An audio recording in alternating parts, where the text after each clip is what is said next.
श्रद्धा, इसे बहुत छुपा के रखा जाता है। जीव देहाभिमानी है, उसको जहां थोड़ा भी गुरु का प्यार प्राप्त हुआ, इष्ट का प्यार बताना शुरू कर दिया। आज स्वप्न में हमने देखा था ऐसा, भगवान आए थे, वैसा आए थे, वैसा। हमको तो ऐसा ऐसा अनुभव गया, जैसे कपूर को बाहर रखो, उड़ गया, खत्म। अब देखना तुम्हारे स्वप्न में क्या आता है, अब देखना तुमको कैसा गुरु प्रेम अनुभव में आता है, राग द्वेष उत्पन्न हो जाएगा। श्रद्धा ही भक्ति का आधार है। अपने आराध्य देव की श्रद्धा को गुप्त रखा जाता है। जितना गुप्त रखोगे उतना बढ़ेगी, जितना प्रकाशित कर दोगे उतनी खत्म हो जाएगी। ये बिल्कुल गांठ बांध लो इस। आराध्य देव गुरुदेव संबंधी प्रीति को प्रकाशित नहीं किया जाता, उसको छुपाया जाता है। आपको गुरुदेव बहुत प्यार करते हैं ऐसा लगता है, ये तो आपकी पावन दृष्टि है, मैं अधम उनके लायक कहां हूं। हाँ, इतना जरूर है कि उनके सिवा कोई है नहीं हमारा। ऐसे आराध्य देव इष्ट देव की बात इतनी बात, उनकी कृपा का बार बार अंतर में स्मरण, तो वो बोलना नहीं, अगर बोल दिया तो वहीं से आप देख लेना, स्मरण खत्म हो जाएगा, वो प्रभाव खत्म हो जाएगा, स्वप्न आना खत्म हो जाएगा। आपकी जागृत अवस्था में वो चिंतन वृत्ति नहीं रहेगी, चाहे इष्ट की हो या गुरुदेव की। आगे बहुत महिमा की बात कर रहे हैं। श्रद्धा दो प्रकार की होती है, एक जड़ श्रद्धा, एक विचार युक्त श्रद्धा। जड़ श्रद्धा में बहुत जल्दी भगवत प्राप्ति होती है। हमें कुछ पता नहीं संसार क्या है, कुछ पता नहीं स्वरूप क्या है, हमें कुछ नहीं जानना कि ज्ञान मार्ग क्या है, कर्म योग मार्ग क्या है, या अमुक अमुक, मुझे कुछ नहीं जानना। नहीं तो क्या, बस मेरी प्रिया जो, इसे जड़ श्रद्धा कहते हैं। कुछ नहीं जानना हमको, हमारी श्यामा जो, राधा राधा राधा राधा बोले, इनको बहुत जल्दी भगवत प्राप्ति होती है, क्योंकि बहुत विचित्र बुद्धि का विलास है। विद्वता आ जाए तो बहुत खतरा है, ज्यादा जानकारी, ज्यादा विद्वता खतरा है, वो संसार में फंसा देगी। जिसको यह है कि मुझे कोई ज्ञान नहीं, बस मेरी प्रिया जो, मेरी प्रिया जो, बहुत जल्दी भगवत प्राप्ति हो जाएगी। एक होती विचार युक्त, ज्ञान विज्ञान संपन्न विचारवान। ये जो जड़ श्रद्धा वाला है, यदि इसे कुसंग मिल जाए तो बड़ी जल्दी नष्ट भी हो जाएगा। ये ध्यान रखने का विषय। जड़ श्रद्धा से बहुत जल्दी भगवत प्राप्ति होती है। जड़ श्रद्धा में ये लो तुम्हारे ठाकुर जी हैं, शिल्पिल्ले बाई को पत्थर का टुकड़ा दे दिया, उसी से भगवत साक्षात्कार हो गया। कितने ऐसे महापुरुषों का वहां विचार थोड़ी है कि ये तो पत्थर का टुकड़ा दिया, कोई आकृति नहीं, कोई शालिग्राम नहीं, कोई नर्मदेश्वर नहीं, गुरुजी ने हमको तो फुसला दिया, फुसला दिया।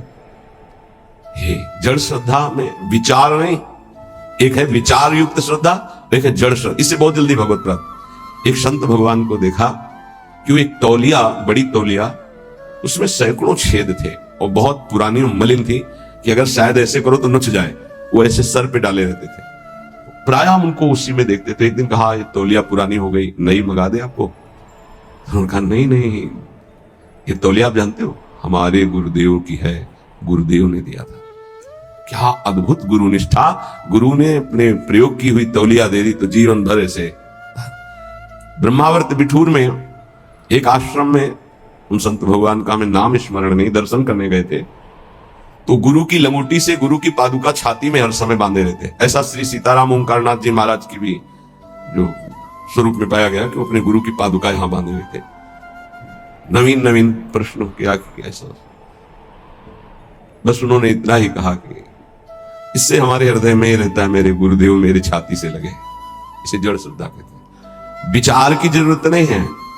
गुरु प्रसादी, गुरु वस्तु, इष्ट प्रसादी, इष्ट वस्तु, ये जीवन बन जाता है, ये जीवन हो जाता है, उसमें विचार की जरूरत नहीं। बिना ही विचार करी शुभ जानी। हमारी आसक्ति इतनी हो जाए कि विचार करने की गुंजाइश न रह जाए इष्ट और गुरु में। लेकिन ऐसे साधकों के लिए गिरने की भी बहुत चांस जोरदार होते हैं। तुम देखो ना, तुम्हें कोई ठाकुर जी दिए हैं क्या, ये पत्थर है, तुम्हें फुसला दिया, अच्छा तो अब विचार रहित है, विचार जागृत नहीं हुआ तो भटक भी सकता है। पूज्य बाबा कह रहे हैं, उपास्य के विषय में यदि कोई तर्कना करने वाला मिले तो उससे भाग पड़ो। उपास्य देव गुरुदेव के संबंध में यदि कोई तर्कना उपस्थित करे तो ऐसे व्यक्ति से तत्काल दूरी बनाओ, नहीं तो वो आपकी श्रद्धा का अपहरण कर लेगा। यदि उपास्य देव के सेवा सुख की चर्चा, उनकी लीला की चर्चा तो ठीक है, उपास्य देव के विषय में कोई तर्क वाली बात नहीं सुननी है। उपासना में भारी विघ्न पड़ जाता है जब तार्किक पुरुषों का संग जड़ श्रद्धा वाले को हो जाता है। बहुत विचित्र खेल है, बहुत संभलना है, बहुत विवेक की बात है। बिल्कुल संग छोड़ देने, वो जड़ श्रद्धा में भी फर्क पड़ जाएगा। विचारवान तो अपने को संभाल लेगा, लेकिन जड़ श्रद्धा वाले में फर्क पड़ जाएगा। और अगर जड़ श्रद्धा पुष्ट हो गई तो भगवत प्राप्ति हो गई। उपासना में जो विघ्न है वो सबसे बड़ा तार्किक पुरुषों का संग है। पूज्य बाबा, गुरुदेव के बताए मंत्र, गुरुदेव के दिए उपास्य देव और गुरुदेव की दी हुई साधना में किसी का हस्तक्षेप बर्दाश्त न करे। इस बात को बहुत जोर से पकड़ लीजिए यदि मंगल चाहते हो तो। गुरुदेव के बताए हुए मंत्र, गुरुदेव के दिए हुए इष्ट देव और गुरुदेव की बताई हुई उपासना साधना में कभी भी किसी भी तरह का हस्तक्षेप बर्दाश्त न करें। बहुत वो बहते देखा ऐसे प्रवाह में बहते थे, वो पकड़ में नहीं आ रहे, चले गए, संसार की दलदल में पुनः फंस गए। कभी भी ऐसे तार्किक पुरुषों का संग न करें जो आपकी उपासना का खंडन कर रहे हो। ये गांठ बांध लीजिए, बहुत हानि हो जाती है, अश्रद्धा हो जाती है। बहुत संभालना है क्योंकि बहुत कोमल श्रद्धा होती है। ये सूक्ष्म विषय सत्संग है, इसको अच्छे से समझना। हमारा भाव बढ़ता चला जाए, तार्किक पुरुषों के द्वारा भाव घट जाता है और यहां तक कि नष्ट भी हो जाता है। जो विचारवान भक्ति वाले होते हैं उनको बहुत विलंब से भगवत प्राप्ति होती है, पर उन विचारवानों को जल्दी कोई भ्रष्ट नहीं कर सकता। ये बात समझना, क्योंकि वो ज्ञान विज्ञान संपन्न हो, तत्काल हर बात को काटने की क्षमता रखते हैं। पर जड़ श्रद्धा वाला काटने की क्षमता नहीं रखता, वो तो आसक्त होने की क्षमता रखता है। अब उसकी अगर आसक्ति परिपक्व हो गई तो फिर भगवत प्राप्ति। शिल्पी बाई की जिसे चर्चा में आता, उनका ब्याह हुआ तो वो अपने वही पत्थर का टुकड़ा उसे ठाकुर जी मानकर गुरुदेव जी ने दिया था, तो वैसे ही सजा कर ऐसे साथ तो पति ने देखा बार बार, तो वो पति की तरफ देख ही नहीं रही थी जब नया ब्याह हुआ। तो उसने सोचा क्या है इसकी गोद में जो हमारी और ये देख ही नहीं पा रही, क्या है? बोले हमारे ठाकुर जी है। एक नदी पास में थी, लिए ऐसे फेंक दिए कि हमारे और आपके बीच में यही है ना बाधक, फेंक दिया। अब तो उसके प्राण व्याकुल हो गए, मेरे प्रभु। ये देखो जड़ श्रद्धा है और आसक्ति प्रबल हो गई, श्रद्धा प्रबल आसक्ति में बदल गई। घर ले गए, ना आंख खोलना, ना बात करना, ना पानी पीना, ना भोजन पाना। बहुत विनय की तो आंख खोल के कहा मैं अपने प्राण त्याग दूंगी, एक बूंद जल नहीं लूंगी यदि हमारे ठाकुर जी नहीं आए। अब समस्या है, नई बहू है, अगर नहीं तो फिर प्राण त्याग देगी, फिर वापस रही। तुम कहे यदि तुम्हें इतना प्रेम है तो बुलाओ ना अपने ठाकुर जी को। जल में फेंक दिया है, अरे वो पत्थर है, पत्थर का टुकड़ा है, कोई भगवान नहीं, तुमको ऐसे केवल बहकाया गया है, तुम्हारे गुरु ने तुमको बहकाया, कोई भगवान नहीं है वो। तुम कहा ऐसा नहीं, आप एक शब्द ऐसा मत बोलिए। और ऐसे बाह करके जे ही पुकारा तो वही जल से निकल कर ऐसे आए और श्री कृष्ण रूप धारण करके हृदय से लगा लिया। जड़ श्रद्धा, जड़ श्रद्धा में विचार की गुंजाइश ही नहीं, मेरे प्रभु मेरे गुरुदेव बस मेरे सर्वस्व, वहां विचार नहीं। यद्यपि जड़ श्रद्धा सरल भक्त हृदय को भगवान बहुत जल्दी मिलते हैं, जैसे अढ़िया जी का सुनाया था। जैसे एक भक्त बस सुन लिया कि चतुरासी जी के गायन से प्रियालाल का रूप साक्षात्कार होता है, छुटी चौरासी भ्रमंते निर्भय जुगल किशोर, तो एक ही पद बनी श्री राधा मोहन जी की जोड़ी, गाय चरा रहा है गा रहा है, बार बार यही बनी श्री राधा मोहन जी की जोड़ी। पीछे से नूपुरों की धुनी आई तो मुड़ के देखा तो गौर श्याम जोड़ी पीछे पीछे चल रही। जैसे पूज्य महामहिम श्री जयदेव जी का रचित गीत गोविंद की महिमा है कि जब गीत गोविंद तो पीछे ठाकुर जी, वो एक बालिका मालिन की थी, पीछे ठाकुर जी। चतुरासी जी की महिमा ऐसी है, प्रिया प्रीतम, अक्षर अक्षर में श्यामा श्याम विराजमान, पीछे मुड़ के देखा तो प्रिया प्रीतम, बात की प्रिया प्रीतम है। मदन टेप पे लता भवन में हरिवंश चंद्र जो मेरी सेवा में रहते हैं उनको बोल दो जाकर भूख लगी है, कड़ी ये बनाकर भोग लावे। वो आकर महापुरुष से बोले कि जुगल जोरी सरकार ने ऐसा ऐसा, तुम्हें कैसे? बोले पद गा रहा था बनी श्री राधा मोहन जो की जोरी, इंद नीलमणि श्याम मनोहर, सात कुंभ तन गोरी, पीछे देखा नूपुरों की झंकार तो प्रिया प्रीतम। महाप्रभु तो कैसे हमारी करुणामयी जोरी की एक चरवाहे को जो मुनि मन ध्यान धरत नहीं पावत, बहुत सरल भक्त को बहुत जल्दी भगवत प्राप्ति हो जाती है, बहुत जल्दी हो जाती है। बस उसका कुसंग ना होने पाए जब तक प्रबल आसक्ति ना हो जाए। सरल भक्त को इन विचारवान तार्किक जनों का संग नहीं करना चाहिए। इससे उनकी श्रद्धा में शिथिलता आ जाएगी, अनुभव शून्य हृदय होने लगेगा, कृपा जो हुई है उसका भी अनुभव नहीं होगा। बहुत बचो संग से। इसीलिए कहते हैं कि अपनी दिनचर्या करो, कमरे में घुस के बैठ जाओ, नाम जप करो, पड़े रहो, मिलो मत किसी से। ये जो कह रहे हैं इसका मतलब समझो। बाहरी हवा लगेगी, आंतरिक निष्ठा में फर्क पड़ जाएगा। विचारवान अगर साधक है, श्रद्धावान है, तो उस पर कोई फर्क नहीं पड़ता। जैसे विचारवान साधकों से बहुत तर्क किया जाता है, ये शास्त्र वो शास्त्र वो शास्त्र की बातें दौड़ा दौड़ा के उनको वहीं खड़ा कर दिया जाता है। आखिरकार रस का स्वरूप क्या है वो अपने आप। पर ये सब बुद्धि की दौड़ भाग है। विश्राम मिलेगा सरल भाव से। संत सरल चित जगत हित जान स्वभाव सने। भागते भागते जब थक जाता है तब भगवान की शरण में आता है। आना तो पड़ेगा ही। हरि शरणम संकादि बोलते हैं तो औरों की बात क्या। विरोधी संग पतन। उपासक सावधान, ये प्रेम का मार्ग है। विरोधी संग से बहुत बचना चाहिए। जैसा संग होता है वैसा रंग चढ़ने लगता है। ये 9 स्वरूप है। जो ये 9 है तो आप पूर्ण शरणागत हो गए। पूर्ण शरणागत तत्वबोध भगवत प्रेम कुछ दुर्लभ उसके लिए नहीं। पहला है दीनता, अत्यंत दैन्य स्वभाव होना चाहिए। दूसरा है निष्कपटता, वाणी से कुछ और बोल रहे हैं, हृदय में कुछ और है, आचरण कुछ और है। ऐसा शरणागत का स्वभाव नहीं होता। जो मन में वही वाणी में वही चेष्टा में, इसे निष्कपट व्यवहार कहते हैं। तीसरा सत्यता, सत्य ही उसका जीवन है। सत्य बोलना, सत्य आचरण करना, सत्य का संग करना, सत्य वृत्तियों का ही आदर करना, असत का त्याग करना। चौथा सर्व समर्पणता। मेरे प्रभु के सिवा कोई दूसरा नहीं, ये सर्व समर्पणता है। मेरे तो गिरधर गोपाल दूसरो न कोई। ये हृदय से बैठा लो, दूसरो न कोई। अगर दूसरा कोई हृदय में रहेगा तो शरणागति पुष्ट नहीं होगी। सर्वाधारता, सबका आधार। कोई कैसा भी हो, यदि उसकी शरण में आ जाए तो दुलार ही करेगा भगवान का जो शरणागत है। सर्वाधारता, सबका आधार। जैसे पृथ्वी ऐसे वो भक्त सबका आधार। घोर से घोर पापी नीच से नीच आ जाए। जैसे कई ऐसे विक्षिप्त चित्त से संतों का सानिध्य प्राप्त करते हैं और समाधिस्थ चित्त वाले हो जाते हैं।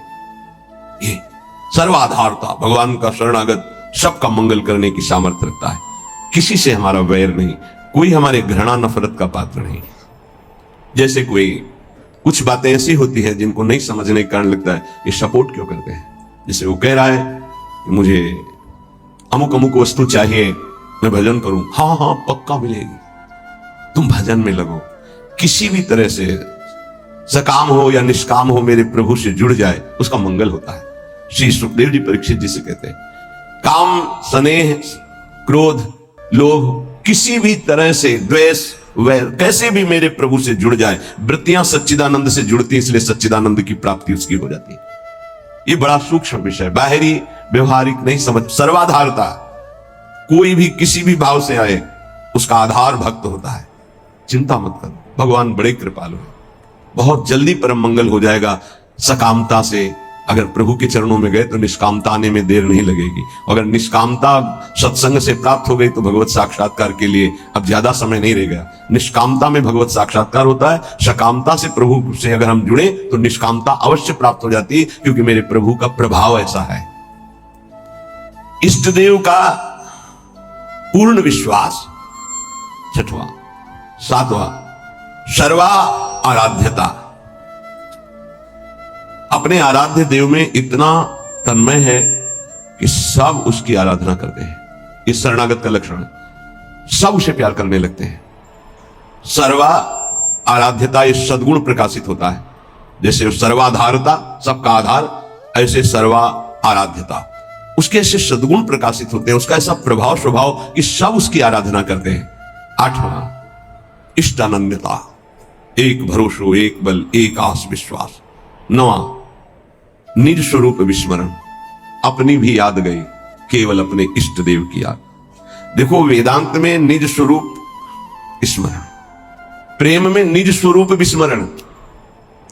मैं श्यामा श्याम की सेवा कर रहा हूं। कई बार सत्संग में कहा, अगर शब्द पकड़ाओ, उपासक की जब सेवा सिद्ध हो गई तो मैं सेवा कर रहा हूं ये गायब हो जाएगा। केवल सेवा और सेव्य, सेवा हो रही सेव्य, मन सेव्य, बुद्धि सेव्य, चित्त सेव्य, इष्टाकार वृत्ति, अपनी हूं सुधि ना रही, एक रहे नंदलाल। तो इष्ट देव का निरंतर जो चिंतन करते हैं, सत्संग करते हैं भगवत प्रेमी महात्माओं से, तो उनको ये 9 प्रकार की शरणागति पूर्णता कराने वाली प्राप्त हो जाती है। फिर तो इतना आनंदमय जीवन होता है जैसे खाण का खिलौना है, चीनी का, दीपावली में वो प्रकाशित होता है, घोड़ा बने हुए उसमें बैठे हुए। तो चाहे जहां से शुरू करो मिठाई मीठा है, उसमें मिठाई है, दूसरा कुछ नहीं है। ऐसे ही उपासक को संपूर्ण विश्व आनंदमय अनुभव होने लगता है, क्योंकि भगवदाकार वृत्ति है, इष्ट के सिवा कोई नहीं। उसका उठना बैठना, चलना फिरना, खाना पीना, सोना जागना सब आनंदमय होता है। और यही हम चाहते हैं कि हम सर्वानंदमय हो जाए, लेकिन भोगों को भोगने से नहीं, संसार के चिंतन से नहीं, रुपया के बल से नहीं, बुद्धि के बल से नहीं, भगवत भक्ति के प्रभाव से सर्वानंदमय हो जाएंगे, 10 दिशाएं आनंदमय हो जाएंगी। नाम जपत मंगल दिशि 10 दिशाएं उसके लिए मंगल भवन हो जाएंगी, जो नाम जप कर रहा है, भगवान के चिंतन में है। बड़ा उपहास करने की चेष्टा की महाप्रभु चैतन्य देव की। काशी में विराजमान अपने मठ में, जहां हजारों शिष्य वेदांत दर्शन के अनुसार चलने वाले, ब्रह्मबोध की स्थितियां, जब महाप्रभु चैतन्य देव का यश प्रकाशित हुआ तो सुना एक सन्यासी होकर नृत्य करते हैं, कीर्तन करते हैं। ऐसा सभाओं के बीच में ऐसा नगर कीर्तन होता है, घर में बंद करके दरवाजा कीर्तन होता है, भगत लोग खूब अच्छे अच्छे पदार्थों का भोग लगाते हैं। बड़ा उपहास का भाव उनके अंदर आया। सन्यासी होकर ये नाचते हैं, गाते हैं, ऐसा इनको तो एकांत में बैठ करके समाज चिंतन शून्य होकर आत्मस्वरूप में स्थित होना चाहिए। ये व्यवहार, ये तो प्रारंभिक भक्ति के साधकों का होता है, ऐसा नहीं होना चाहिए। जो प्रेम की महिमा नहीं जानते हो, चाहे जितने बड़े ज्ञानी हो, उनकी भाषा बदल जाएगी। प्रेम एक अलौकिक दिव्य भगवत तत्व को भी अधीन करने वाली सामर्थ्य का नाम है। जहां भगवान की भगवत्ता का विस्मरण कर दे, जीव के जीवत्व का विस्मरण कर दे। अभी आम ब्रह्मास्म की सिद्धि वाले कैसे जाने? इन्होंने लिखा एक पत्र में महाप्रभु को कि जो कबूतर है वो कंकड़ चुनता है, बाजरा चुनता है, इतना उसके अंदर विकार होता है। अच्छे अच्छे पदार्थ पाने वाला क्या निर्विकार हो सकता है? क्या ये संन्यास धर्म है? कई बातें हैं। महाप्रभु के पास एक से एक सार्वभौम विद्वान विराजमान, भट्टाचार्य एक से एक विद्वान। कैसा सन्यासी, कैसे कैसे शब्दों का प्रयोग कर रहा है। संस्कृत में सार्वभौम भट्टाचार्य जी ने श्लोक लिखा कि तुम्हें यह ज्ञान है, आंतरिक स्थिति से तुम्हें उत्तर नहीं दे रहा हूं, केवल बाहरी बात बता रहा हूं कि बड़े बड़े पशुओं का संहार करके, स्वयं शिकार करके सिंह खाता है। कहीं कहीं आता है जीवन में एक बार संतान उत्पत्ति करता है, कहीं कहीं आता है वर्ष में एक बार। तुमने खुद लिखा ये बंदर, कबूतर, कई ऐसे जीव पाए गए जो बहुत ही ऐसा काम भाव उनके अंदर। क्या आहार प्रधान है काम में? क्या बाहरी दृश्य से किसी की स्थिति जानी जा सकती है? पर उनको अपने ज्ञान के आगे कुछ समझ में। सार्वभौम भट्टाचार्य, इनका प्रभु आदेश कीजिए पूरी काशी में सबको बैठा कर अगर इनको परास्त कर दे तो बहुत अद्भुत विद्वान सार्वभौम भट्टाचार्य जी। एक कोई ग्रंथ था, उसका नाम हमें याद नहीं है। उस समय ना तो कोई ऐसे छापे थे कि छप जाए, और उस बड़े मोटे ग्रंथ को उनको प्राप्त करना था। तो गए तो वहां उनसे प्रार्थना की कुछ दिनों के लिए हमें दे दो। बोले कदापि नहीं। उनका फिर एक बार सुना दो हमें। उनका ये हो सकता है। एक बार सुनने मात्र से पूरा प्रारंभ से लेकर विश्राम तक पूरा ग्रंथ कंठास्थ कर लिया। ऐसे विद्वान महापुरुष। महाप्रभु से कहा प्रभु आपके विषय में इनको हम काशी में जाके महाप्रभु ने कहा नहीं, ये हमारी भक्ति का स्वरूप नहीं है। संयोगवशात कृपालु महाप्रेम स्वरूप चैतन्य देव जी काशी पधारे। अब एक भगत जो प्रबोधानंद जी से भी परिचय रखता था और महाप्रभु की सेवा में भी, वो नजदीक गया और कहा कि प्रभु पधारे हैं, चैतन्य देव आप कृपा करके मिल ले। वो इसलिए मिलाना चाहते थे कि बहुत अच्छे संत हैं, पर इनके मन में ऐसी भावना वेदांत को लेकर जो आई है, तो ये समझें कि वेदांत ही सर्वस्व नहीं, वेदांत के ऊपर भी कोई रस है जिसका नाम प्रेम है। उन्होंने कहा मुझे किसी से मिलने की आवश्यकता नहीं, मना कर दिया श्रीपाद प्रभुदान ने। उस समय प्रकाशानंद सरस्वती नाम था। भक्त ने पहले चैतन्य महाप्रभु को प्रार्थना के द्वारा राजी किया कि प्रभु यदि श्रीपाद निमंत्रण दे दें तो आप कृपा करके उनकी सभा में पधारेंगे। तो प्रभु श्रीपाद पर कृपा करना ही चाहते थे। ये महापुरुषों का स्वभाव होता है कि जो उनकी निंदा, अवहेलना, अपमान करे उसका परम मंगल कर दे। ये उनका स्वभाव होता है, कोई नहीं जान पाएगा इस स्वभाव को। श्रीपाद से कहा हमारी इच्छा है कि हम आप सब संतों को प्रसाद भोग पवाएं और एक संत संगोष्ठी हो जिसमें महाप्रभु चैतन्य देव भी पधारे। उनका हाँ, इसमें मुझे कोई परेशानी नहीं, क्योंकि वो हमारे यहां आएंगे। मान बड़ा सूक्ष्म विषय होता है। इतना बड़ा ज्ञानी महात्मा और मान को अभी बांधे हुए हैं, यही बहुत मुश्किल होता है। तभी बड़े संतों ने कहा है कंचन तजना सहज है, सहज त्रिया का नेह, मान बढ़ाई ईर्ष्या दुर्लभ तजनाए। ईर्ष्या से प्रेरित होकर निंदा की और मान के अधीन होकर उनके चरणों में नहीं गिरे जाके। जब ये कि हमारे आश्रम आएंगे तब उन्होंने कहा फिर को तो कोई बात नहीं, आने दीजिए। और उनको था कि सभा में बैठ करके हम उनको इस तरह की चेष्टाओं के लिए उनको कहेंगे तो वो खुद मानेंगे कि गलती है। बड़े ऊंचे मंच पर सभा बनी, सब संतों के गिरदे लगे हुए हैं, सब भगवत स्वरूप महात्मा होते हैं। सब इंतजार कर रहे थे केवल चैतन्य देव पधारे और शास्त्रार्थ शुरू हो। महाप्रभु तो प्रेम की साक्षात, जहां उच्च स्वर में बोलते थे अमार प्राणनाथ कृष्ण, तो ऐसा लगता था कि प्रेम फैल रहा है, वर्षा हो रही। कोई ऐसा नहीं होता हा कृष्ण ना बोल दे, अमार प्राणनाथ कृष्ण, मेरे प्राणनाथ कृष्ण। नाम कीर्तन के बीच में जोर से महाप्रभु बोलते थे। दैन्यता तो कूट कूट के भरी हुई, क्योंकि स्वयं प्रभु है। प्रेम शिथिल शरीर, नेत्र घूर्णी प्रेम मद से, जैसे प्रियाजू की अंग कांति ऐसे महाप्रभु चैतन्य देव की अंग कांति।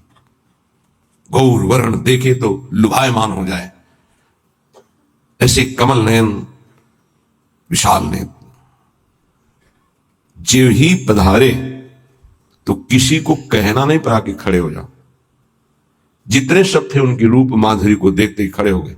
श्रीपाद फिर भी नहीं कहा बैठो बैठो, आने दो ना उनको। एक भगवत प्रताप होता है, जैसे रावण की सभा में जब हनुमान जी को बांध के लाया गया तो सब खड़े हो गए आश्चर्यचकित होकर। किसी की हिम्मत नहीं थी कि आसन में बैठा रहे। इतने बड़े महापुरुष राम भक्त पधारे, सब खड़े हो। रावण सबसे बैठ जाओ बैठ जाओ, इसका सम्मान थोड़ी करना है। वो तो असत अविद्याग्रसित, लेकिन ये विद्या के पारंगत विद्वान, पर मान का कुछ ऐसा स्वभाव होता है कि वो अपने आगे किसी की नहीं चलने देता। महाप्रभु बैठ गए जहां सबके चरण धोए गए थे, वो उस जगह पर बड़ी शिथिलता है, प्रेम विवशता है।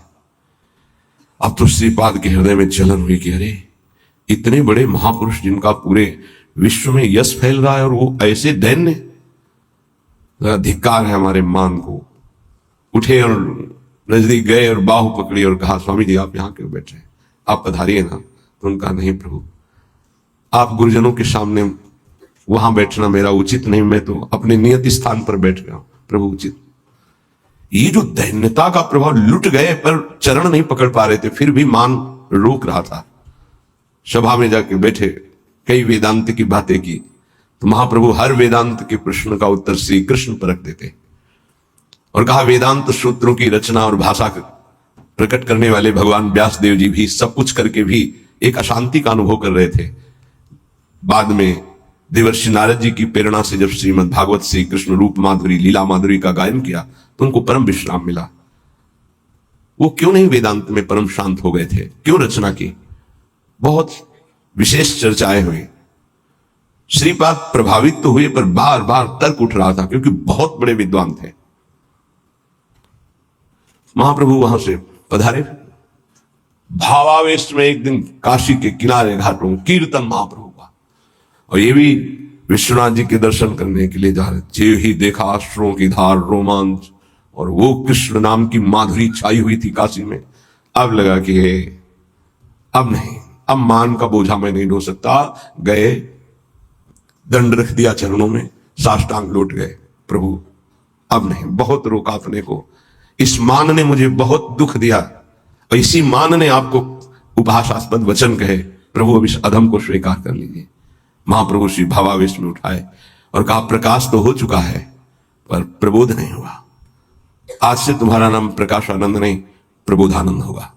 और श्री कृष्ण की अपार कृपा तुम्हारे ऊपर, जाओ श्री वृंदावन धाम की रज का सेवन करो। प्रियाजू की विशेष कृपा तुम पर हुई।